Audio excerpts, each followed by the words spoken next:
Good morning my dear friends. ನಾಳೆ T E T ಪರೀಕ್ಷೆಯನ್ನು ಬರಿತಾ ಇರುವಂಥ ಎಲ್ಲ ಅಭ್ಯರ್ಥಿಗಳಿಗೆ ಒಳ್ಳೆಯದಾಗಲಿ, ಬೆಸ್ಟ್ ಆಫ್ ಲಕ್. ಈಗ ಲಾಸ್ಟ್ ಮಿನಿಟ್ ಪ್ರಿಪ್ರೇಷನಿಗೋಸ್ಕರ ನಾವು ಆಲ್ರೆಡಿ ಏನು ಕ್ವಶನ್ ಪೇಪರ್ಸ್ ಬಂದಿದ್ದಾವೆ ಈ ಎಕ್ಸಾಮ್ಗೆ ಸಂಬಂಧಪಟ್ಟಂತಹ ಎಲ್ಲ ಕ್ವಶನಲ್ಲಿ ವೆರಿ ಇಂಪಾರ್ಟೆಂಟ್ ಕ್ವಶನ್ಸನ್ನು ನಾವು ಒಂದು ಸತಿ ರಿವಿಷನ್ ಮಾಡಲೇಬೇಕಾಗುತ್ತೆ. ಯಾಕಂತೇಳಿದರೆ ಸಾಕಷ್ಟು ಪ್ರಶ್ನೆಗಳು ಸ್ಪೆಷಲಿ ಮೆಥಡಾಲಜಿಗೆ ರಿಲೇಟೆಡ್ ಆಗಿರೋ ಕ್ವಶನ್ಸು ಸಾಕಷ್ಟು ರಿಲೇಟೆಡ್ ಕ್ವಶನ್ಸೇ ಬರುತ್ತೆ. ಹಾಗಾಗಿ 1 or 2 or 3 ಕ್ವಶನ್ ಪೇಪರ್ಸನ್ನು ನಾವು ರಿವಿಷನ್ ಮಾಡಬೇಕು. ಸೊ ಇವತ್ತು ಕ್ಲಾಸಲ್ಲೂ ಅಷ್ಟೇ ನಾನು ಒಂದು ಕ್ವಶನ್ ಪೇಪರ್ನ ಪೂರ್ತಿ ಅನಾಲಿಸಿಸ್ ಮಾಡ್ತೀನಿ. ಸೊ ಫಸ್ಟ್ ಕ್ವಶನ್ನು ಇಲ್ಲಿ the mock interview is an activity that primarily enables learners to develop which pair of skills. So here the question is asked about mock interview. First we have to understand what is mock interview. A mock interview is a communicative spoken activity. The learner must speak to produce answers and listens carefully to comprehend the interviewer's questions and follow-up points. So that's why here the both two skills are used here. Speaking and listening ಎರಡೂ skills ಇಲ್ಲಿ use ಆಗಿರುತ್ತೆ. Speaking ಇರುತ್ತೆ, listening ಇರುತ್ತೆ. So ಹಾಗಾಗಿ answer third one, speaking and listening. Second question, to help students comprehend a reading passage, the most effective strategy to use to encourage them to. So reading passage ಏನಿದೆ ಅದನ್ನು comprehend ಮಾಡಬೇಕು. ಅದಕ್ಕೆ ನಾವು ಹೆಲ್ಪನ್ನ students ಹೇಗೆ help ತೊಗೊತಾರೆ? Here actually this question is already asked so many times in previous question papers. Here we have to understand the main concept is contextual guessing. That is very important here. Contextual guessing is a crucial reading strategy. It helps students maintain reading fluency and develop independence, whereas constantly using a dictionary interprets the flow. So that's why we have to understand the reading, contextual guessing through the reading. So that's why the answer is second one, use information in its context to guess its meaning correctly. ಇಲ್ಲಿ ನಾವು ಸ್ಟೂಡೆಂಟ್ಸ್ಗೆ help ಮಾಡಬೇಕಾಗಿರುತ್ತೆ. Third question, learners can best acquire the correct accent in English primarily through. So here the question asked about accent of the language. Here accent, intonation and stress patterns are best acquired through extensive listening to native or proficient speakers. So ಇಲ್ಲಿ ನಾವು ಯಾವುದನ್ನೇ ಆಗಿರಲಿ ಒಂದು ಭಾಷೆಯ ಒಂದು accent ಕಲಿಬೇಕಂತೇಳಿದರೆ we have to listen. ನಾವು ಮೊದಲು ಕೇಳಬೇಕು. ಆ ಒಂದು ಭಾಷೆನ ಕೇಳೋದ್ರಿಂದ ನೆಕ್ಸ್ಟ್ ಇಮಿಟೇಟ್ ಮಾಡಬೇಕಾಗುತ್ತೆ. ಫಸ್ಟ್ ನಾವು ಕೇಳಬೇಕಾಗುತ್ತೆ. ಕೇಳಿದಾಗ ಏನಾಗುತ್ತೆ, ಆ್ಯಕ್ಸೆಂಟಿನ ಕ್ಲಿಯರಿಟಿ ಆಗುತ್ತೆ. ಸೊ ಹಾಗಾಗಿ answer is listening. Second one, listening to speeches in English. ಸಾಕಷ್ಟು ಸ್ಪೀಚಸ್ನ ನಾವು ಇಂಗ್ಲೀಷಲ್ಲಿ ಕೇಳ್ತಾ ಹೋದಾಗ ಅದರ ಆ್ಯಕ್ಸೆಂಟು, ಪ್ರೊನೌನ್ಸಿಯೇಷನ್ನು, ಇಂಟೋನೇಷನ್ನು, ಸ್ಟ್ರೆಸ್ ಪ್ಯಾಟರ್ನ್ಸು ಇದರ ಒಂದು ಮಾಹಿತಿ ನಮಗೆ ಗೊತ್ತಾಗ್ತಾ ಹೋಗುತ್ತೆ. So answer is second one.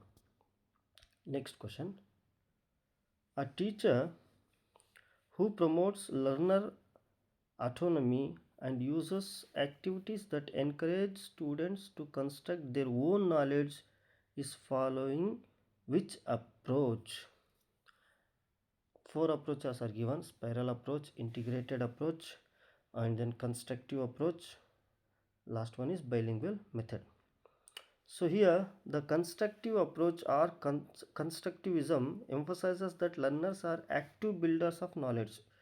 So ಆ ಅಪ್ರೋಚಲ್ಲಿ ನಾವೇನು ಮಾಡ್ತೀವಪ್ಪ ಅಂತ ಹೇಳಿದರೆ ಆ್ಯಕ್ಟಿವ್ ಬಿಲ್ಡರ್ಸ್ ಆಫ್ ನಾಲೆಡ್ಜ್ ಅಂತಲೇ ನೋಡ್ತೀವಿ. This methodology fosters autonomy and help students become independent learners. So that's why the answer is C, constructive approach. Next questions ಸಾಕಷ್ಟು ಇರೋದ್ರಿಂದ ನಾನು ಹೆಚ್ಚು ಎಕ್ಸ್ಪ್ಲನೇಷನ್ಗೆ ಹೋಗ್ತಾ ಇಲ್ಲ. ಅದಕ್ಕೆ ರಿಲೆವೆಂಟಾಗಿ ಎಷ್ಟು ಹೇಳಬೇಕೋ ಅಷ್ಟು ಮಾತ್ರ ನಾನು ತಿಳಿಸ್ಕೊಡ್ತಾ ಇದ್ದೀನಿ. The fifth question is the most important objective of A formative assessment. ಈಗ ಆಲ್ರೆಡಿ ಸಾಕಷ್ಟು ಸಾರಿ ನಾನು ಈ ಒಂದು ಟೂಲ್ ಬಗ್ಗೆ ಹೇಳಿದ್ದೀನಿ. ಫಾರ್ಮೇಟಿವ್ ಅಸೆಸ್ಮೆಂಟ್ಸು, ಸಮೇಟಿವ್ ಅಸೆಸ್ಮೆಂಟ್ಸು, ಇವೆಲ್ಲ ಸಿ ಸಿ ಅಂಡರ್ ಬರುವಂಥವು. ಫಾರ್ಮೇಟಿವ್ ಅಸೆಸ್ಮೆಂಟ್ಸು 4 FA ಮಾಡ್ತೀವಿ ನಾವು ಪ್ರತಿ ವರ್ಷ. ಮಿಡ್ ಟರ್ಮ್ ಮೊದಲು 2, ನಂತರ 2 ಅನ್ನುವಂಥದ್ದು. ಸೊ ಇಲ್ಲಿ ಕ್ವಶನ್ ಕೇಳಿದ್ದಾನೆ, ಮೋಸ್ಟ್ ಇಂಪಾರ್ಟೆಂಟ್ ಅಬ್ಜೆಕ್ಟಿವ್. ಹಿಯರ್ ಈ ಒಂದು 4 ಆಪ್ಷನನ್ನು ನಾವು ನೋಡಿದಾಗ, ಫಾರ್ಮೇಟಿವ್ ಅಸೆಸ್ಮೆಂಟನ್ನ ನಾವು ತಗೊಂಡಾಗ it provide qualitative feedback about students learning. That is what very important here. ಯಾಕಂತೇಳಿದರೆ ಅಲ್ಲಿ ನಮಗೆ ಕ್ವಾಲಿಟೇಟಿವ್ ಫೀಡ್ಬ್ಯಾಕ್ ಸಿಗುತ್ತೆ, ಅವ್ರೇನು ಕಲ್ತಿದ್ದಾರೆ ಆ ಒಂದು ಸ್ಟೂಡೆಂಟ್ಸ್ ಲರ್ನಿಂಗ್ ಮೇಲೆ. ಸೊ ಹಾಗಾಗಿ the first one is right answer. Further formative assessment ಬಗ್ಗೆ ಯಾಕೆ ತಿಳ್ಕೊಬೇಕು ಅನ್ನೋಂಥದ್ದು ಕೇಳೋದಾದರೆ, formative assessment is design to provide timely feedback to both students and teachers during the learning process to guide improvement and adjust instructions, because ranking and scoring are the functions of summative assessment. But here the formative assessment, we are doing formative assessment test to give the feedback to the students, and also it will assist us to what changes we have to make in our teaching. So that is why answer is first one.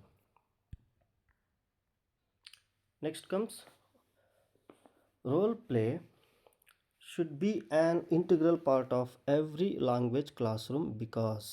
So role play it is very important, because ಏನಾಗ್ತದೆ ಅಂತ ಹೇಳಿದ್ರೆ, ನಾವು stories ಆಗಿರ್ಬೋದು, dramas ಆಗಿರ್ಬೋದು, ಅವನ್ನ ಮಕ್ಕಳಿಗೆ ಕೆಲವೊಂದು ರೋಲ್ಸನ್ನು ಕೊಟ್ಟು ಅವ್ರ ಹತ್ರ ಮಾಡಿಸಿದಾಗ ನಮ್ಗೆ ಸಾಕಷ್ಟು ಯೂಸ್ ಆಗುತ್ತೆ.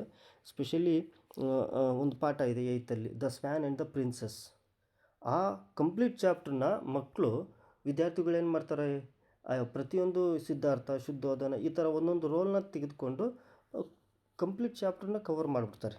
ಸೊ ಅವರಿಗೆ ಅದರಿಂದ ಎಂಟರ್ಟೈನ್ಮೆಂಟು ಸಿಗುತ್ತೆ, ಪ್ಲಸ್ ಅಂಡರ್ಸ್ಟ್ಯಾಂಡಿಂಗು ಆಗುತ್ತೆ. ಇಲ್ಲಿ ಕೇಳಿರುವಂಥ ಪ್ರಶ್ನೆ ಅದೇ ರೋಲ್ ಪ್ಲೇಗೆ ಸಂಬಂಧಪಡುತ್ತೆ. So answer is enables the students to engage in meaningful talk. That is the right answer here. Second one, enables the students to engage meaningful talk. ಇದರಲ್ಲಿ ಏನಾಗುತ್ತೆ, ಅವರು ಮೀನಿಂಗ್ಫುಲ್ಲಾಗಿ ಕಾನ್ವರ್ಸೇಟ್ ಮಾಡಲಿಕ್ಕೆ, ಕಮ್ಯುನಿಕೇಟ್ ಮಾಡಲಿಕ್ಕೆ ಅನುಕೂಲ ಆಗ್ತದೆ because of role play. Right. 7th one, an activity where students listen to a dialogue, fill in gaps, and then practice asking for directions with a partner is based on which methodological approach? First we have to understand the question. There is an activity where students listen to a dialogue, ಯಾವುದೋ ಒಂದು dialogue, and then fill in gaps. There was a gap and they have to fill, and then practice asking for directions with a partner is based on which approach? There are 4 approaches are given: communicative approach, grammar translation method, constructive approach, and audiolingual method. Now the answer here, the communicative approach, that is the answer. Why the communicative approach was answered? Nodi, the entire activity is centered on practicing a real life function. That is what very important here. ಈ complete activity ಏನಿದೆಯಾ ಅದನ್ನು real life function ಬಗ್ಗೆ ಆಗಿರುತ್ತೆ. They are asking for directions and engaging in meaningful interactions, which is the core principle of the communicative approach, or CLT. What do we call? CLT. It means communicative approach. That is also, ಅಲ್ಲೂ ಕೂಡ ನಾವು ಅದನ್ನೇ study ಮಾಡ್ತೀವಿ. ಹಾಗಾಗಿಬಿಟ್ಟು language ಅಪ್ರೋಚಲ್ಲಿ, language ಟೀಚಿಂಗಲ್ಲಿ. ಹಾಗಾಗಿ answer is first one. Right. Next question. The language function most appropriately practised by using expressions such as I suggest, and I would say that is. So ಇಲ್ಲಿ ಯಾವ language function use ಮಾಡಿದ್ದಾರೆ? I suggesting you clarify ಮಾಡ್ತದನ್ನ, interrupting ಮಾಡ್ತಾಯಿದ್ದಾನ, advising ಮಾಡ್ತಾಯಿದ್ದಾನ, or disagreeing ಮಾಡ್ತಾಯಿದ್ದಾನ ಅಂತ. So I suggestion means advising, suggestion, there is a lot of difference. But here suggest means it comes under the advising. So that's why the answer is C. The answer is C, advising, right? Next question. Suggested sequence of teaching procedures, balanced presentation of information, and organized units of learning experiences are the key features of. So ಕೆಲವೊಂದು procedure ನೋಡಿ, ಅಲ್ಲಿ questions ಎಷ್ಟು neatly ಅವನು frame ಮಾಡಿದ್ದಾನೆ. Suggested sequence of teaching procedure and then balanced presentation of information and also organized units of learning experience. So these features describe the systematic, organized structure and step-by-step nature of materials designed for student practice. So most commonly found in a workbook or a prescribed textbook. So here ಇಲ್ಲಿ language ವರ್ಕ್ಬುಕ್ನ ಪ್ರತಿ ವರ್ಷ ಸರ್ಕಾರದವರು ನಮ್ಗೆ ಕೊಡ್ತಾ ಇದ್ದಾರೆ. So ಯಾಕೆ ಅಂತಂದರೆ ಅದರಲ್ಲಿ ಇವೆಲ್ಲವೂ ಕೂಡ ಇರುತ್ತೆ. ಇನ್ಫಾರ್ಮೇಷನ್ ಆಗಿರ್ಬೋದು, ಸೀಕ್ವೆನ್ಸ್ ಆಫ್ ಟೀಚಿಂಗ್ ಆಗಿರ್ಬೋದು, ಆರ್ಗನೈಸ್ಡ್ ಯೂನಿಟ್ಸ್ ಆಫ್ ಲೆಟರ್ಸ್ ಆಗಿರ್ಬೋದು, ಲರ್ನಿಂಗ್ ಎಕ್ಸ್ಪೀರಿಯನ್ಸ್ ಆಗಿರ್ಬೋದು, ಇವೆಲ್ಲವೂ ಕೂಡ ಲ್ಯಾಂಗ್ವೇಜ್ ವರ್ಕ್ಬುಕ್ಕಲ್ಲಿ ಕೊಡ್ತಾರೆ. ಸೊ ಹಾಗಾಗಿ ಇದರ answer 4th one. Next, a teacher teaches descriptive grammar primarily to familiarize students with the. So here familiar, especially descriptive ಗ್ರಾಮರ್ನ ಇಲ್ಲಿ ಹೇಳ್ತಾ ಇದ್ದೇನೆ. ಇದು ಯಾವಾಗಲೂ ಡಿಸ್ಕ್ರಿಪ್ಟಿವ್ ಗ್ರಾಮರ್ ಏನು ಕೆಲಸ ಮಾಡುತ್ತಂದರೆ, it always focuses on how language is used by speakers in context to achieve different purpose or functions. So rather than strictly prescribing how it should be used, so that's why the functional use is very important here. So that's why the answer is functional use of rules in language learning. Now next question. Group project work in English helps in developing which core set of skills? Specially group project ವರ್ಕನ್ನು ನಾವು ಕೊಡ್ತೀವಿ. ಈ ಒಂದು activity ಯಾವ core of ಸ್ಕಿಲ್ಸನ್ನು set ಮಾಡಬೇಕಾದ್ರೆ use ಆಗ್ತದೆ, right? ಕೊಲಾಬ್ರೇಷನ್ನು, ಕ್ರಿಟಿಕಲ್ ಥಿಂಕಿಂಗ್, ಪ್ರಾಬ್ಲಮ್ ಸಾಲ್ವಿಂಗ್, ಇವೆಲ್ಲ ಸಾಕಷ್ಟು ಕೊಟ್ಟಿದ್ದಾನೆ. ಸ್ಪೆಷಲಿ ಏನಾಗ್ತದೆ, group projects they are intrinsically require team work. It means collaboration means team work ಅಂತ. And then analysis, critical thinking, ಅಲ್ಲಿ ಯಾವ ಒಂದು ಪ್ರಾಜೆಕ್ಟ್ ಕೊಟ್ಟಿದ್ದಾರೆ ಅದನ್ನು ಅನಲೈಸ್ ಕೂಡ ಮಾಡಬೇಕಾಗುತ್ತೆ. They should be do the critical thinking and then finding solutions to complete the task, that is called problem solving. So here first comes collaboration and then critical thinking and then problem solving. So the answer is 1, right? Next, question number 12. A classroom activity where the teacher provides an outline of a story and asks the students to complete or develop the story is an example of. So it is a classroom activity. So where the teacher provides a outline of a story and asks the student to complete it or develop it on its own, right?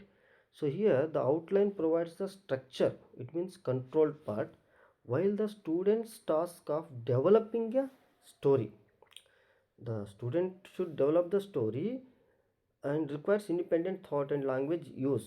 So ಇಲ್ಲಿ ಏನಾಗ್ತದೆ ಅಂತ ಹೇಳಿದರೆ, ಕಾಂಪೋಸಿಷನ್ನು ಇದೆ plus controlled thinking ಇದೆ. So controlled part which was told by the teacher and composition was the student who requires independent thought and language use. So that's why the answer is 4th one, controlled and free composition, right? Next, one of the important objectives of teaching supplementary reading is to develop. So in our classes we have seen each book contains 4 supplementary reading materials, right? Supplementary reading lessons. ಇಲ್ಲಿ 4 ಲೆಸನ್ಸನ್ನು prescribe ಮಾಡಿರ್ತಾರೆ. So ಅದರಿಂದ ಏನು important objective ಏನಿದೆ? First we have to understand supplementary reading, right? So supplementary reading encourages students to read large amounts of material for pleasure and general understanding, which is the definition of extensive reading.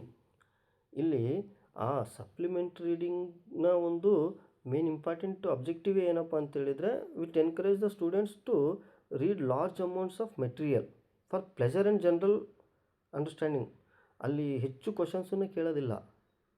ಈಗ suppose 4 supplementary readings ಇದ್ದಾವೆ ಅಂತೇಳಿದರೆ, ಪ್ರತಿ each chapter contains 2 marks questions only, right? So that's why because it is only for their pleasure and their understanding. So that's why the answer is extensive reading. Why it is? Because same thinking and same proportions have the extensive reading also. ಆ definition ಕೂಡ ಅದೇ ಹೇಳುತ್ತೆ. Extensive reading definition ಕೂಡ ಅದೇ ಹೇಳುತ್ತೆ. So ಹಾಗಾಗಿ supplementary reading extensive reading ಇಲ್ಲಿ parallel ಆಗಿ ಹೋಗ್ತವೆ. ಹಾಗಾಗಿ answer is extensive reading skills among learner. That is the right answer. Next question. No lemon, no melon. This is an example of what? Whether it is a tongue twister, crossword puzzle, riddle, word building activity ಅನ್ನುವಂಥದ್ದನ್ನು ಕೇಳಿದ್ದಾರೆ ನೋಡಿ. It is a tongue twister. No lemon, no melon. It is a tongue twister. Tongue twister is a phrase or sentence designed to be difficult to pronounce quickly due to the repetition and sequence of similar sounds. So ಇದು ಈಸಿಯಾಗಿ ಹೇಳ್ತೀರಿ, ಯಾಕಂದರೆ crossword puzzle ನಿಮ್ಗೆ ಗೊತ್ತಾಗ್ತದೆ ಅಲ್ಲಿ, ಅದನ್ನು ನೋಡಿದ ತಕ್ಷಣ. ರಿಡಲ್ಲು ಗೊತ್ತಾಗ್ಬಿಡುತ್ತೆ, ವರ್ಡ್ ಬಿಲ್ಡಿಂಗ್ ಆ್ಯಕ್ಟಿವಿಟಿನೂ ಗೊತ್ತಾಗುತ್ತೆ. So it is very easy to understand and it is very easy to answer tongue twister. Next question. Identify the correct form of the expression everybody were at the party last night. So we have to identify the correct form of the expression. The sentence is everybody were at the party last night. So here the indefinite pronoun everybody is indefinite pronoun, right, is grammatically singular and therefore requires the singular verb was. ಅಲ್ಲಿ singular ವರ್ಬನ್ನು use ಮಾಡ್ತೀವಿ, ಯಾಕಂದರೆ everybody ಅನ್ನುವಂಥದ್ದು grammatically singular ಆಗುತ್ತೆ. ಹಾಗಾಗಿ it requires the singular verb was. So ಇಲ್ಲಿ ಏನು ತಪ್ಪಾಗಿದೆ ಎಕ್ಸ್ಪ್ರೆಷನಲ್ಲಿ ಅಂತೇಳಿದರೆ ನೋಡಿ, ವರ್ ಬರಬಾರ್ದು, ಬಿಕಾಸ್ ಇಟ್ ಈಸ್ ಸಿಂಗ್ಯುಲರ್ ಇದ್ದಾಗ of course it is in past form. So that's why we have to use was instead of were. So the answer is everybody was at the party last night. That is the answer. So I hope ಇಷ್ಟು ಕ್ವಶನ್ಸ್ಗಳು ನಿಮಗೆ ಅರ್ಥ ಆಗಿದ್ದಾವೆ. So ನನ್ನ ಒಂದು work ಕೂಡ ನಿಮಗೆ ಸಾಧ್ಯವಾದಷ್ಟು ಕ್ವಶನ್ಸನ್ನು ಅರ್ಥೈಸಿ ನಿಮ್ಮ ಒಂದು ಎಕ್ಸಾಮ್ ಪ್ರಿಪ್ರೇಷನಲ್ಲಿ ಜೊತೆಯಾಗಿ ನಾನು ಕೂಡ ನಿಮ್ಮನ್ನು ಒಂದು ಸ್ವಲ್ಪ ಸಾಧ್ಯವಾದಷ್ಟು ತಿಳಿಸಿ ಹೇಳುವುದಾಗಿದೆ. ಸೊ ಈ ವಿಡಿಯೋ ಇಷ್ಟ ಆಗಿದ್ದರೆ ದಯವಿಟ್ಟು ಸಬ್ಸ್ಕ್ರೈಬ್ ಮಾಡಿ. Thank you.